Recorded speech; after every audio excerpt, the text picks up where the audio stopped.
Hello again, guys, and a few weeks ago I reported on the fact that EA WRC became the free game on PS Plus. Now we have NFS Unbound as the new free game on PlayStation Plus. So it's quite interesting how EA seem to be quite quick on releasing their games as freebies now. And I say to that, get it, because this game is really good. And I'm going to talk a little bit about the game itself, why you should get it, and also the sad part that, for the time being at least, this could be the last Need for Speed. So what is Need for Speed Unbound? It is the latest mainline game in the Need for Speed franchise. It came out just a few years ago in 2022. Developed by Criterion Games, but it's built off a lot of the assets from the Ghost games.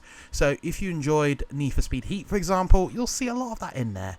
And it has the most beautiful city. I actually think it has one of the best cities in Need for Speed, which is Lakeshore City. So fantastic, very Chicago inspired, very gritty, urban, which I think a lot of people like. You know, we've had some pretty cool cities in the game. You know, it does give a bit of a Rockport feel to it, but in a modern 2020s setting. Now, for starters, let's talk about what this game has in it. For starters, it has a pretty cool campaign mode, which it's not the most replayable.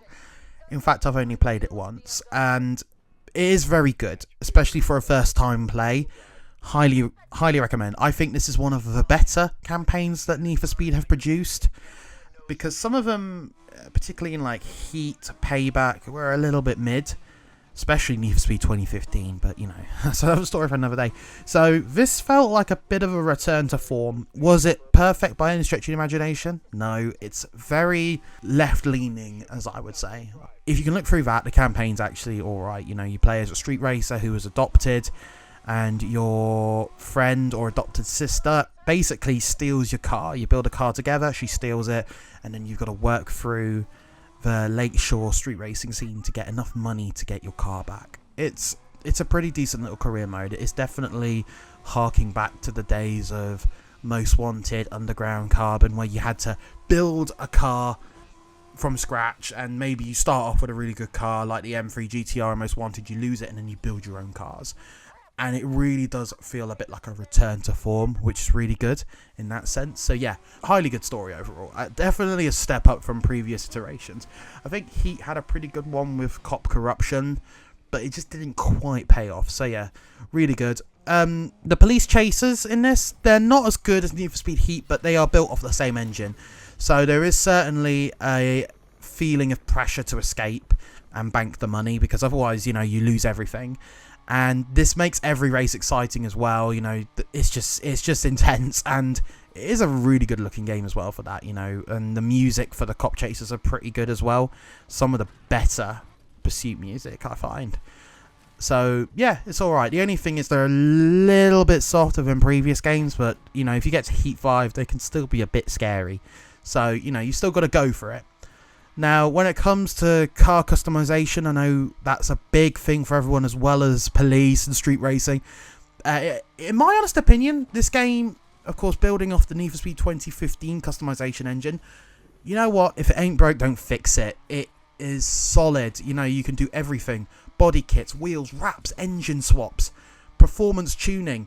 And also, as well, there's just so many cool things that have made little comebacks in more recent games as well, like the neon. You know, you've got projections you can now put under your car. There's just so much you can do. Each car feels very unique, and you can really build your own thing, which is amazing. I mean, it's a shame we don't have auto sculpt from Carbon. I think that was just amazing. The fact you could just tune every wing, every bumper to the exact detail you want. But hey, you know what? This is pretty good. And it got some cool licensed kits as well from Rocket Bunny and Liberty Walk. I know Speed Hunters are involved in here a lot as well.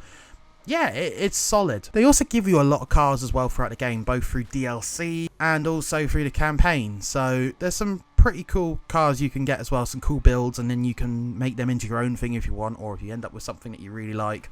I know there was a Murcielago I got towards the end of the game, and it was just perfect. But yeah, that's pretty good. And of course, on cars as well, huge selection of cars, some icons as well from Need for Speed, including the M3 GTR from 2005. There's about 3 iterations of that car now.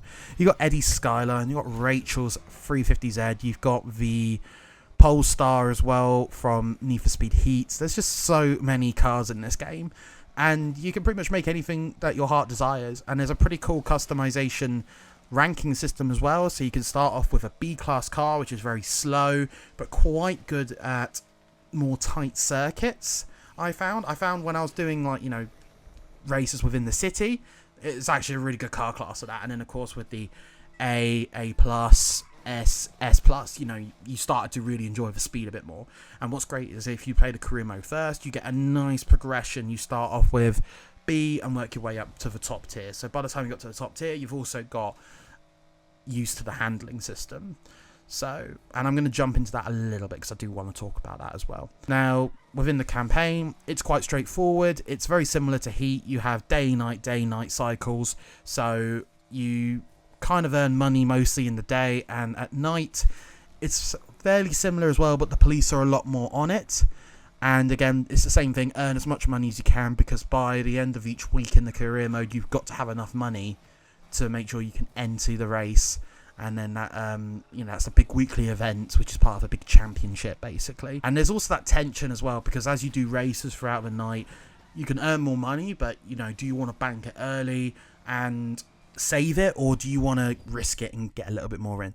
Basically, you've got your choices there, and it does encourage you to be strategic in your approach. It's not the most difficult game, I'll tell you now, but, you know, it makes you think about it. So yeah, if you like that kind of risk factor, it's great. And of course, if you get busted either in the night or in the day, although the police really turn on at night and it is a bit scary, then you can lose all of your money and then you have to start all over again.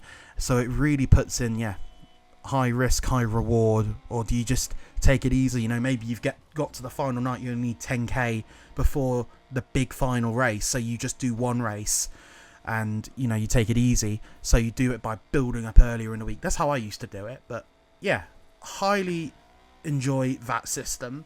I think it's really cool. I just wish there was more to the campaign, but it felt like a good, decent campaign in regards to length.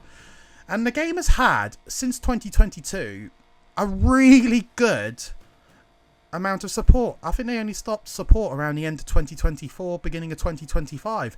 And of course, we've had link-ups added, which are these game modes, a bit like Gymkhana style.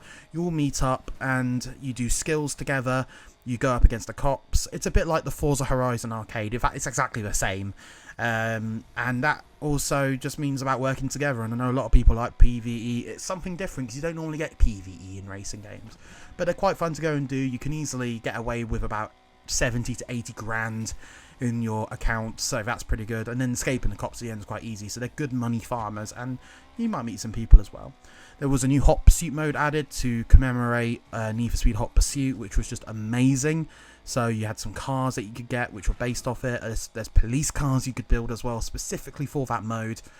Yeah, it was really good fun to do, and they had some really unique cars, including the Nissan Skyline from Japan. There was the Cross Corvette from Need for Speed Most Wanted. Just, you know, it was amazing.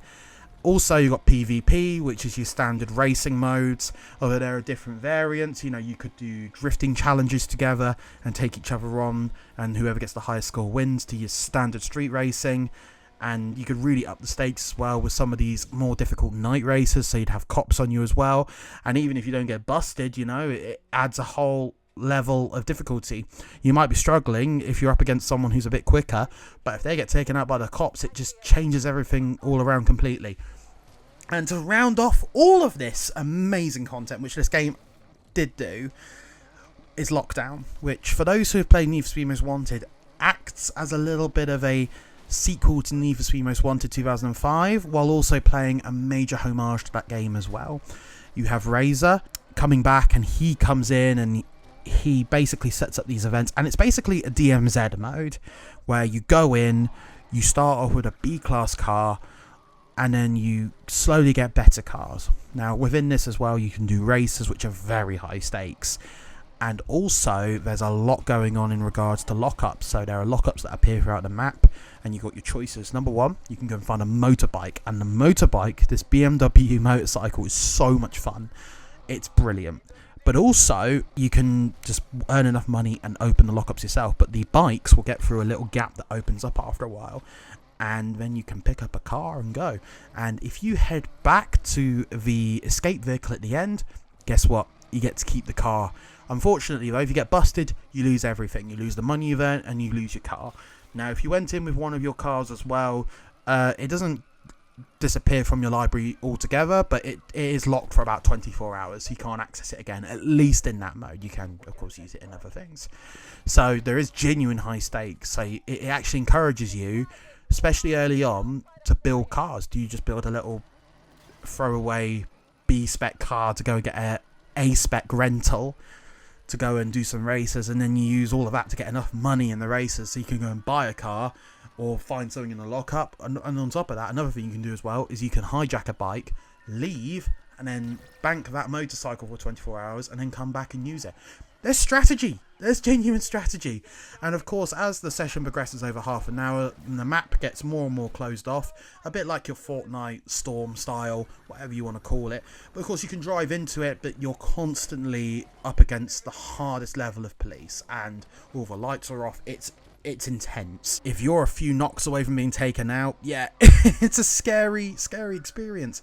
And of course, it's a bit of PvE, PvP. So you're in teams as well, or you can go in solo, and you might find yourself battling with other cars as well. You know, if you get the most wanted M3 in a lockup, or any blacklist car, because they did bring in an awful lot of cars you could get in this, you know, you become a target. Someone might come and steal that off you. I think I lost Izzy's Nissan GTR, which of course was an RX-8 in the original game, about 2 times. It was really intense when this first came out. It's still pretty intense now, but it's a little bit calmer. So if you're coming in a bit later, actually, it's not too bad. But when this mode first came out and everyone was hot on it, mate, it was so good. It was insane. So yeah, the online in this game is actually probably the best any Need for Speed has had, and it's one of the best racing games, I think, as well, of the modern era in regards to online. Was it perfect? No. I know some people talk about the cartoony graphics and everything as well, but this is purely for the characters. The cars themselves aren't affected.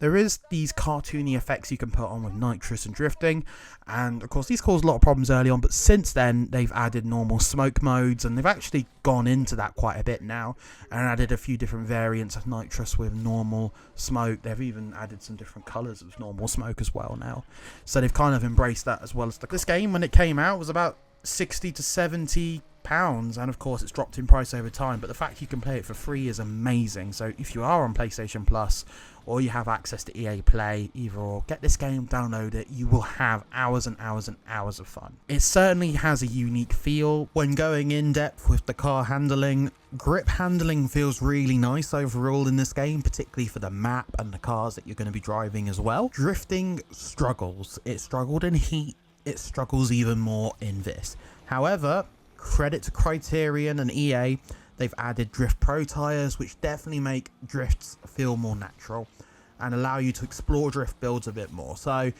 it's a bit of a, I don't want to say a plaster solution, more of a gaffer tape. It's definitely improved the situation, but I would not recommend this game if you're someone who loves drifting. I think Car X Online, Forza Horizon, those type of games, Assetto Corsa as well, they just do a better job of it. Even Gran Turismo, which is got a pretty poor drifting mode, at least that game seems to hit it a bit more spot on. The game overall feels like it's aged well. It's just a shame that EA, just as it was with EA WRC, seems to be withdrawing from racing. You know, they're still doing Formula 1, which is fantastic. Don't get me wrong, I love the F1 games. I'm a huge F1 fan. However, you know, it's a shame we are losing street racing. It just seems like maybe games like Forza Horizon and Gran Turismo, Assetto Corsa started taking up these, you know, slices of the market to where Need for Speed is struggling to find its place. Now, hopefully, eventually, they might sit there and go, let's do a new Need for Speed. And I have a feeling they will. But for the time being, Need for Speed has been shelved, but you can still enjoy the latest entry, no risk, and it is a really fun game. To top of this off as well, I wanted to talk about this game from a personal point of view. 2022 was a rough year for me. I think I went through 2 breakups. I was, you know, having some bad time with work and things like that. And in 2023, I started a new job, and that was also the year I got a PS5. It was the first game I played on PS5, and it was my step into the next generation. And I remember I couldn't get off this game when I first put it in. It was something so special, and it made me feel good, and it made me feel like my love of Need for Speed had come back. And of course, since then I've even gone back to the other games. I've got the platinum trophies on it, and of course I've got the platinum on Heat, so glad it's there. The atmosphere is awesome. The only thing it lacks in really in that sense is the music is rubbish. There's a few okay songs actually. It gets a lot more hate, but yeah, it's weak for Need for Speed, to be honest. This wasn't their finest when it came to DJing, but truth be told, I think everyone, including myself these days, will just put on Spotify, Apple Music, YouTube, whatever, and they'll play their own music, and that works for them. I think more people do that now, and I think even they've started to realise. So yeah, I mean, there was the Ukrainian Eurovision winners. They've got a song in there. That kind of says it all, you know. I can make little complaints, but the truth is the game is solid. So there we go, guys. Need for Speed Unbound out on PlayStation Plus in January. Get it. It's so worth the time.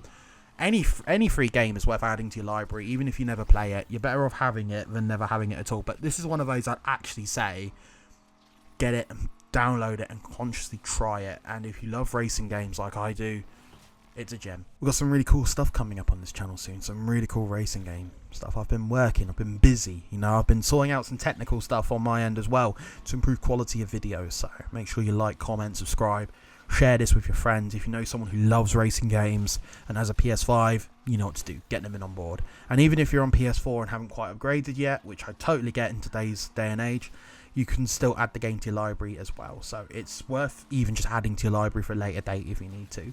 So get in on that, and maybe I'll see you around on Lakeshore, because I do pop in on the game regularly. Yeah, there you go. Excellent. See you guys very soon. Bye bye for now.